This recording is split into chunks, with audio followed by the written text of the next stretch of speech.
It's recording? It's recording. Yeah, look. Oh. Whoa. Round 2, here we go. I can't, I'm sorry, I apologize. Yeah, looks great. Thank you. Thank you, love you, bye. Bye. Hi.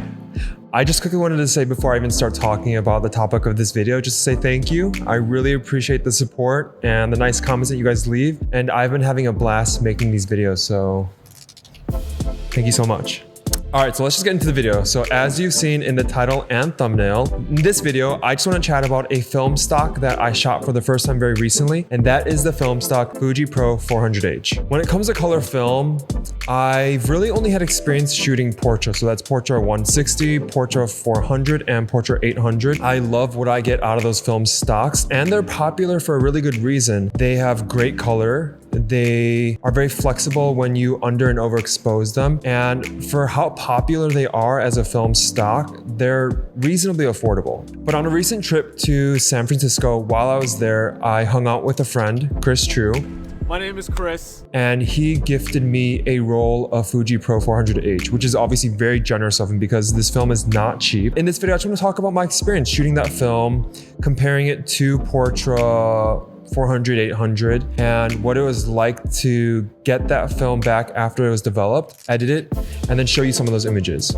Right off the bat, the camera that I used to shoot that Fuji Pro 400H was my Pentax 645N, and it's great because on that trip I actually shot a ton of Portra 400 through the same camera as well, so it's great for comparison. Let's just get into my experience and thoughts with Fuji Pro 400H and what it looks like. So as far as color for this film, it's a very neutral color, which is really great because in that developing, scanning, and processing process, I was able to edit these photos in a way where I really got the color dialed in a way that I wanted them to look. And it was nice to have a base neutral color to work with. And I know that some people believe in editing or not editing your film photos after they're scanned. I like to edit them because I want them to look exactly how I photographed them and what I envisioned in my head when I took the photo. One of the things I noticed about this film when it was developed was that it exposes very well.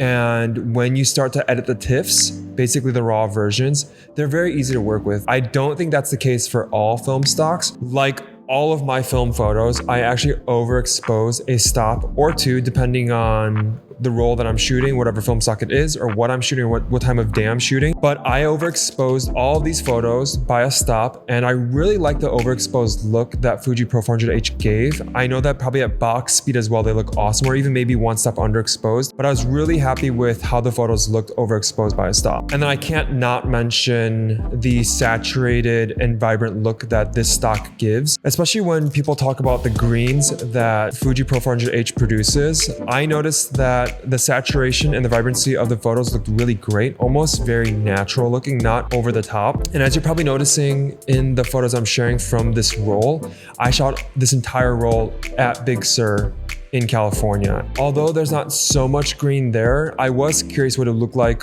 with the blues from the water, the yellow in the grass, the green in the trees. And I even tested what it would look like to take some portraits on this stock. And my last note on the color side is that I really liked the dynamic range that's in this stock. Just like I mentioned with Portra, I know that although I've only shot one roll of this stock, from what I've heard and what I've seen, people do say that it does have a lot of latitude, a lot of dynamic range when you are under and overexposing. I would imagine that although I love the look of it overexposed, that underexposed as well, that there still gives you a lot of room to edit and get the colors right the way that you want to. Portra 400 is easily the film stock that I like to shoot the most. I'll show some photos here of Portra 400 that I took on this San Francisco trip in comparison to the Fuji Pro 400H. And you're gonna notice that the colors are a little different. I edited them the exact same way that I normally would. That's the biggest thing that I noticed between Fuji Pro 400H and the Portra 400 is the vibrancy and the saturation. They do look a little different in both film stocks, but I still think both are very unique and both give a very pleasant look to them.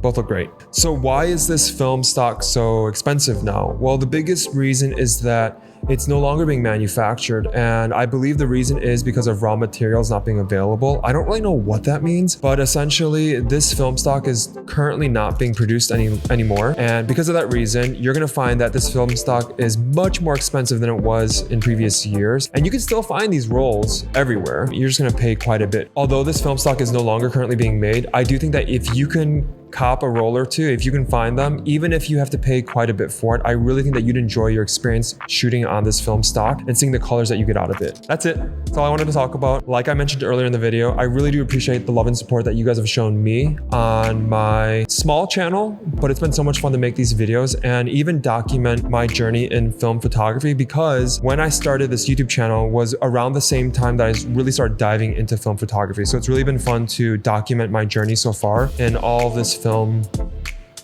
world stuff. And if you'd like to keep up with the videos that I post on this channel, I would be stoked if you like this video, if you subscribe to keep up with when I post. And that's it.